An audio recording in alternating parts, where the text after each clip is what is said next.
Palazzo Ducale, oggi vertice blindato in procura a Venezia tra gli investigatori e intanto il governatore Zaia commenta una figuraccia a livello internazionale. Pochi secondi per razziare i gioielli dello sceicco del Qatar, ecco il video in cui si vedono i ladri rubare i monili in mezzo a tanti turisti aprendo semplicemente la teca che li conteneva. Pesante il bilancio dell'incendio divampato annuale, distrutti automezzi e muletti sul posto, anche gli investigatori per un sopralluogo, vigili del fuoco intervenuti per ore.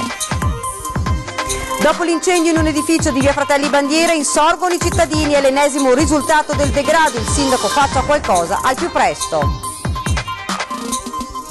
Ha fatto il giro d'Italia la storia della 56enne diventata mamma senza aiuti e che ha partorito a Mestre, con il dibattito che come sempre si anima sulle mamme over 50, la nostra inchiesta.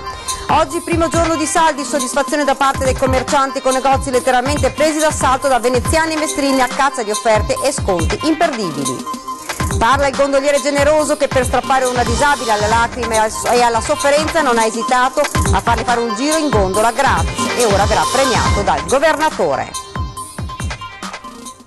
Buonasera e ben ritrovati dalla redazione di Venezia, lo avete dunque sentito dai titoli. In apertura torniamo ad occuparci del clamoroso furto di gioielli a Palazzo Ducale a Venezia dal fronte delle indagini ancora nessuna novità, con il presidente del Veneto Luca Zaia che parla di una figuraccia a livello internazionale. L'intervista.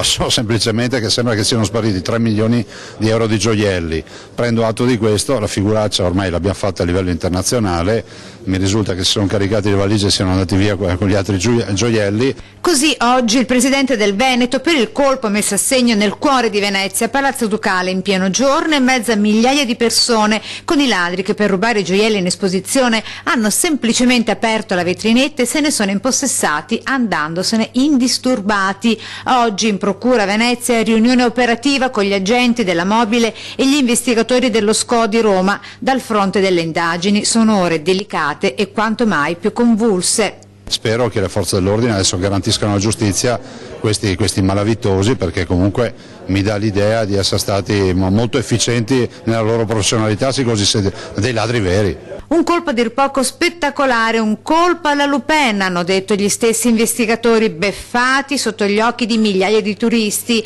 con i ladri in fuga in mezzo alla folla di San Marco con i preziosi gioielli dello sceicco del Qatar.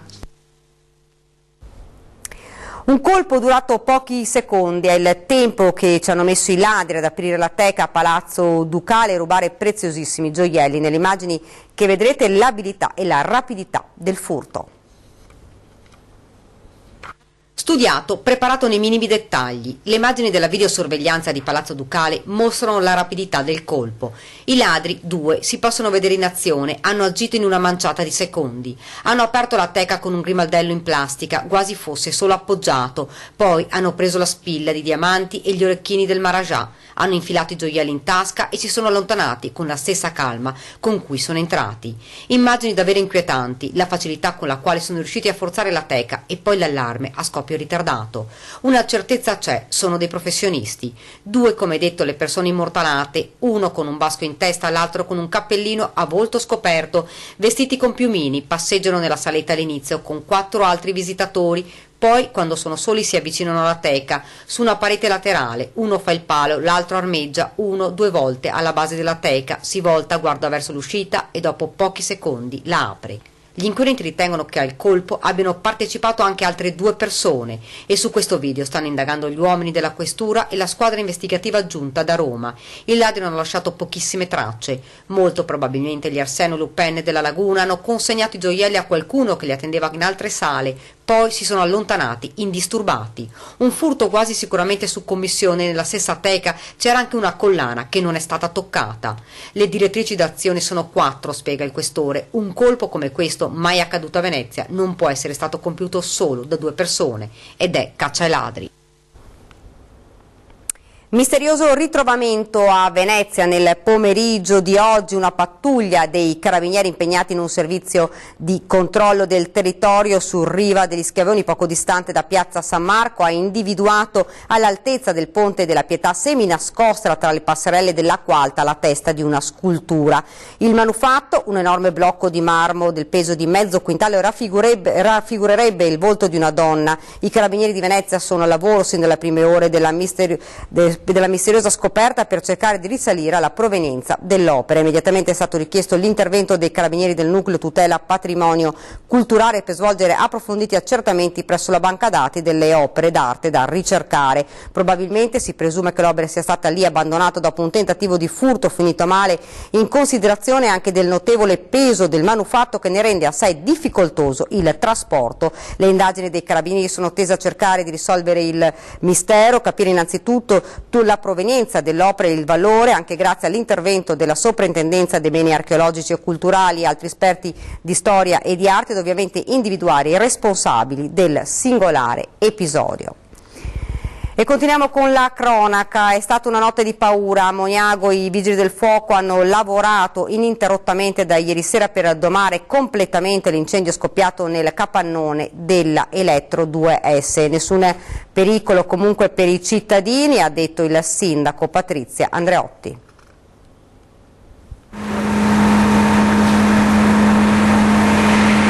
Le fiamme altissime erano visibili a diversi chilometri di distanza. Un incendio scoppiato ieri sera in un capannone della Elettro 2S, ditta specializzata in impianti elettrici. Sul posto si sono precipitati i vigili del fuoco con 23 operatori e 6 mezzi. Sono riusciti a circoscrivere le fiamme evitando l'estensione agli attigui uffici e al capannone adiacente. Le operazioni di spegnimento sono state rese ulteriormente difficoltose per la presenza di diverse bombole all'interno della struttura. Sono state davvero ore di paura per i cittadini.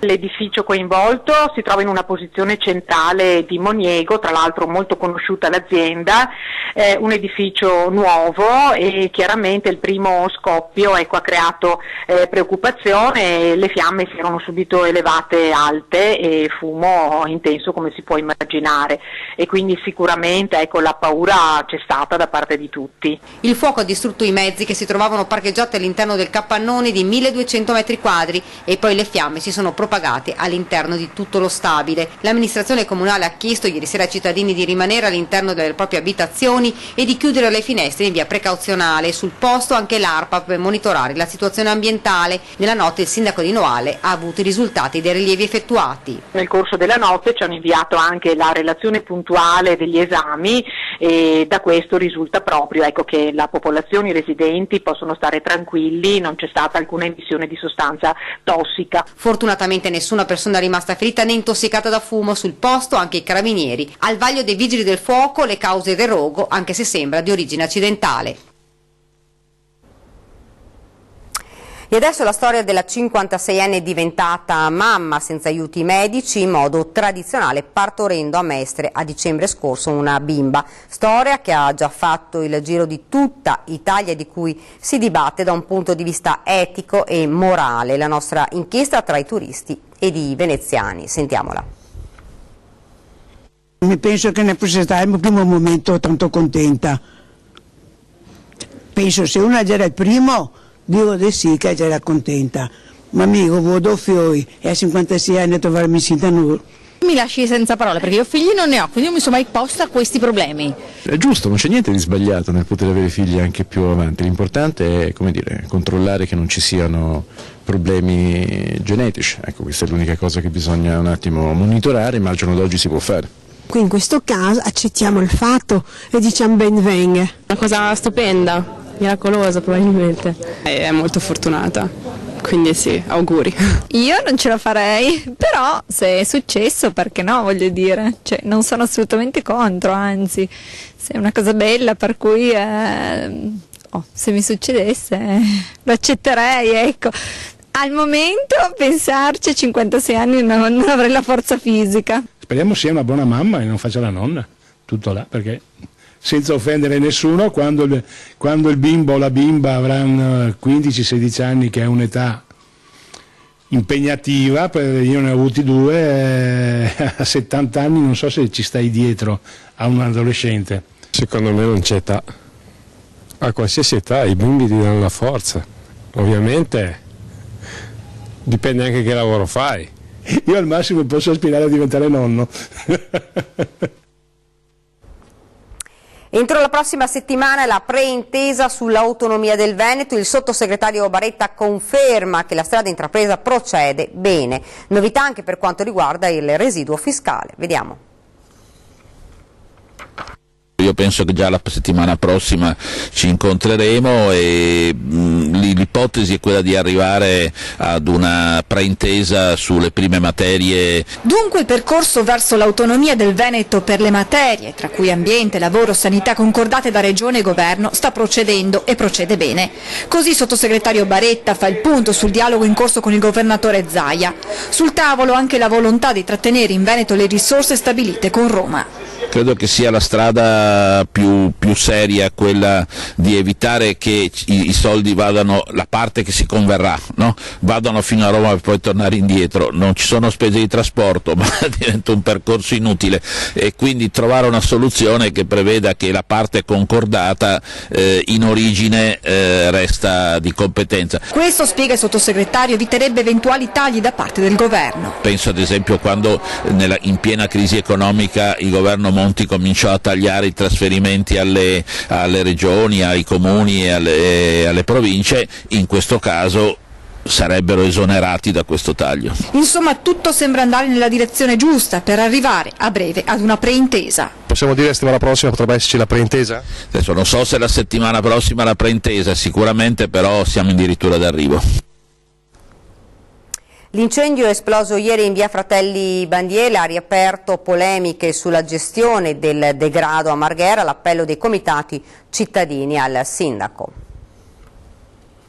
Purtroppo era annunciato, nel senso che noi è tempo che diciamo che questo edificio deve essere bonificato definitivamente. Cosa significa? Significa chiuderlo, interchiuderlo per sempre a sbandati, pusher e tossici che lo occupano da tempo immemorabile. I cittadini sono esasperati, da tempo lottano per contrastare il degrado dando il loro contributo alle forze dell'ordine e l'incendio divampato in via Fratelli Bandiera ha riaperto le polemiche sulla gestione della sicurezza in una delle zone più degradate di Marghera. E questo, come tanti altri edifici che noi abbiamo denunciato, sono i covi da cui partono i delinquenti che poi rendono la vita impossibile nei nostri quartieri. Questo è anche un simbolo, perché siamo di fronte proprio all'inizio del degrado, all'inizio delle occupazioni abusive. A due passi abbiamo il centro Rivolta, che è stato un po' il padre di tutti gli abusivismi. Quindi è anche liberare questo palazzo, questo edificio, ormai da tempo in disuso, diventa anche un atto di civiltà, un segnale forte delle istituzioni verso la legalità e contro il degrado. Ogni volta che c'è rivolta, l'alta voce, ci sono danneggiamenti.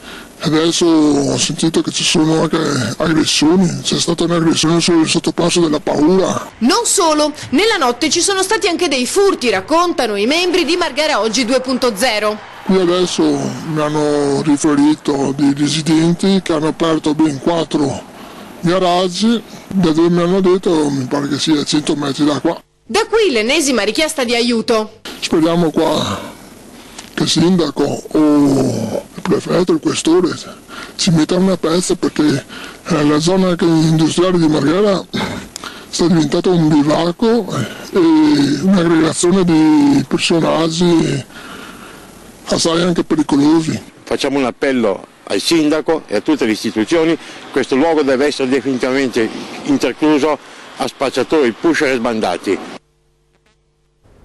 Sicurezza del territorio, oggi raggiunto un importante accordo tra Regione e Carabinieri, vediamo di che cosa si tratta nel prossimo servizio. Nella calza dell'Epifania di Palazzo Balbi 1 milione di euro. Questa è la cifra messa a disposizione dalla Regione, recuperati dai fondi europei, per interventi infrastrutturali di 4 caserme dell'Arma dei Carabinieri, a Ponte delle Alpi, ad Agna, Silea e a Pastrengo. Accordo raggiunto oggi con la firma dello schema di protocollo che evidenzia il legame che si mantiene forte tra il Veneto e i militari dell'Arma. I Carabinieri sono in Veneto dall'Unità d'Italia, ma sono già da subito stati distribuiti capillarmente sul territorio ed hanno sviluppato, anche in ragione credo del temperamento della popolazione veneta, un rapporto particolarmente intenso. E considerato che negli ultimi anni in Veneto, al pari della media nazionale, c'è stata una leggera carenza di carabinieri e così di uomini delle altre forze dell'ordine in generale, introdotta dall'anno scorso una norma che prevede per chi si arruola di restare per non meno di 15 anni al nord. Possiamo arruolare dall'anno scorso una percentuale direttamente dai giovani, mentre tutto il resto, prima era il 100%, dalle forze armate. Per questa parte che possiamo arruolare direttamente dai giovani, noi abbiamo previsto che per un certo numero di anni siano tenuti a fare servizio esclusivamente in alcune regioni. Tra queste regioni c'è il Veneto, evidentemente. Lotta alle stragi sulle strade, saranno attivi da mezzanotte e 1 minuto di lunedì 15 gennaio i 2 nuovi autovelox fissi installati sulla strada regionale 74 che collega San Michele al tagliamento a Bibione. Il primo è stato posizionato al chilometro 3+400 in prossimità di via Armentarezza e controllerà i veicoli che percorreranno la corsia verso San Michele capoluogo. Il secondo al chilometro 10+050 in prossimità dell'incrocio con via Marinella controllerà la velocità dei veicoli che percorreranno la corsia diretta verso Bibbione. Fino all'attivazione ufficiale dei 2 impianti prevista lunedì 15 gennaio gli autovelox effettueranno solamente dei test di funzionamento e non saranno emesse delle sanzioni. Questo tratto ha fatto registrare negli ultimi 5 anni ben 7 incidenti mortali, come avevamo preannunciato, evidenzia il sindaco Pasqualino Codognotto. L'attivazione dei 2 autovelox fissi è stata preceduta da una campagna informativa di circa 10 giorni. In ogni caso, anche successivamente il sito internet del Comune avrà una sezione dedicata per fornire ogni informazione. Ed oggi primo giorno di saldi, assalto nei negozi e non solo. Vediamo com'è andata. Ho preso un cappotto e delle scarpe. Magliette, canottiere, mutande, basta. Pantalone, camicia e top. Saldi al via con grande entusiasmo tra chi ha deciso di approfittare degli sconti per arricchire il guardaroba. Adesso sono un po' più convenienti rispetto a 15-20 giorni fa, insomma. Ne valsa la pena, sì. Sono bei saldi, sì, ho visto che comunque in media sono più bassi i prezzi, parecchio. Sì, vale la pena assolutamente. Abbiamo fatto un giro di negozi, prima veloce, poi raffrontato e poi abbiamo comprato. Sì, ne vale la pena. Questi però non sono gli unici saldi a soddisfare i consumatori. All'hotel Rousseau di Mestre infatti c'è stato un vero e proprio assedio di chi voleva acquistare grandi firme scontate al 60%. Idea nata da una società che ha pensato di creare un mega outlet con prodotti provenienti da fallimenti e pignoramenti. Ci aspettavamo un gran flusso di gente, sicuramente non così tanto nella prima giornata. Abbiamo dovuto limitare gli accessi alle sale calzature per consentire comunque degli acquisti sereni e riuscire a gestire il flusso di gente. C'è un po' di tutto, le grandi firme e anche no, diciamo, e quindi qualche occasione, basta aver tempo e voglia di cercare. Penso di sì, aver fatto un bel risparmio, almeno se questo paio di scarpe, il resto insomma. Parecchi capi, molte scarpe e ho trovato quello che mi interessava. Ed ora ci fermiamo un attimo, c'è la pubblicità.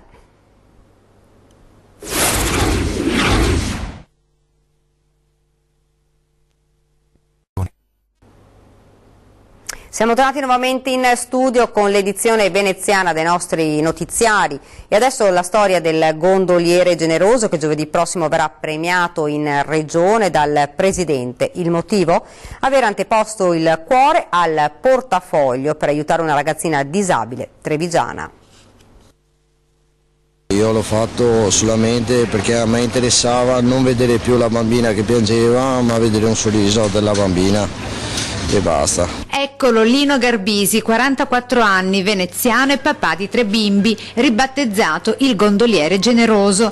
Riservato e schivo ma dal cuore di burro, scioltosi nel pomeriggio di 2 giorni fa di fronte alle lacrime disperate di una 15enne disabile trevigiana, lacerata dal dolore mentre era in gita a Venezia con la famiglia. Praticamente la mamma di questa ragazza è passata chiedendomi informazioni dove era la stazione, io stavo dando indicazione, vedevo questa bambina che piangeva ma sofferente dai dolori, ho chiesto cosa aveva, mi diceva la mamma che poverina questa ragazza era disabile e che appunto doveva arrivare alla stazione e piangeva dai dolori. Io ho preso e l'ho fatta salire nella mia gondola e l'ho portata alla stazione. Il giro in gondola gratis per strappare quella maschera di sofferenza dal viso della ragazzina, un gesto semplice di grande generosità che ha echeggiato in tutto il Veneto, al punto che giovedì prossimo il presidente di regione intende incontrarlo di persona per ringraziarlo e premiarlo. Lino da parte sua, carattere chiuso e in fondo anche un po' timido, di certo non si aspettava tanto clamore. Io l'ho fatto col cuore solamente perché ho visto appunto questa ragazza sofferente e quindi io sono un carattere che se voglio fare qualcosa non mi interessa fare pubblicità, io la faccio e basta. A Treviso si rinnova la Befana del Banco Solidale per i volontari dall'associazione Veneti Schiacciati dalla Crisi, una gioia donare ai più piccoli regali arrivati dalla solidarietà. Allora,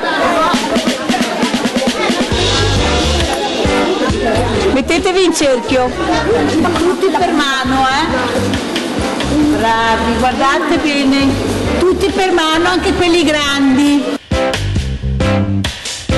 Come è andata? Sei contento del regalo che hai preso? Sì, un monopattino.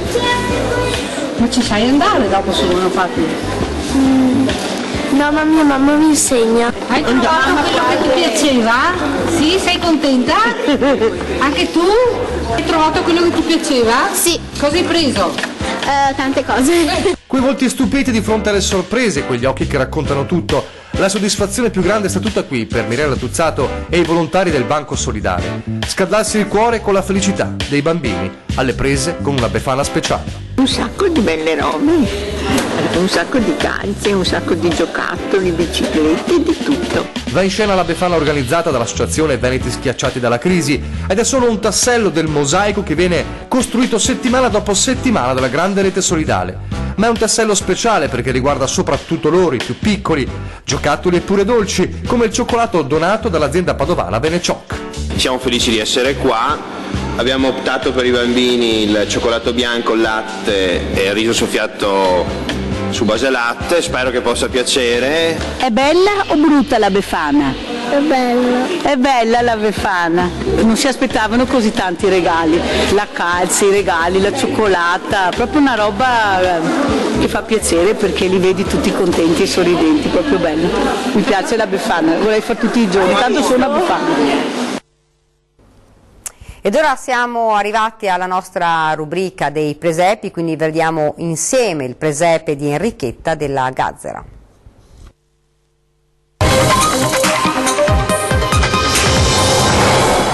Feliz Navidad, Feliz Navidad, Feliz Navidad, prospero año y felicidad.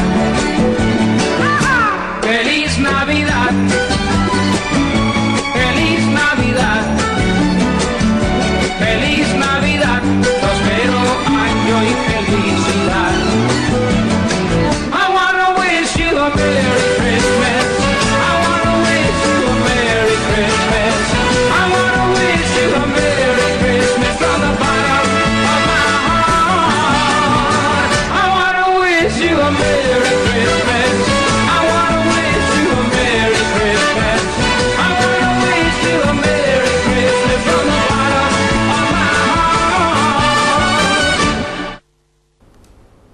E con queste belle immagini si chiude questa edizione del nostro telegiornale. Vi lascio ovviamente alle nostre previsioni del tempo. Grazie per averci seguito, buona serata.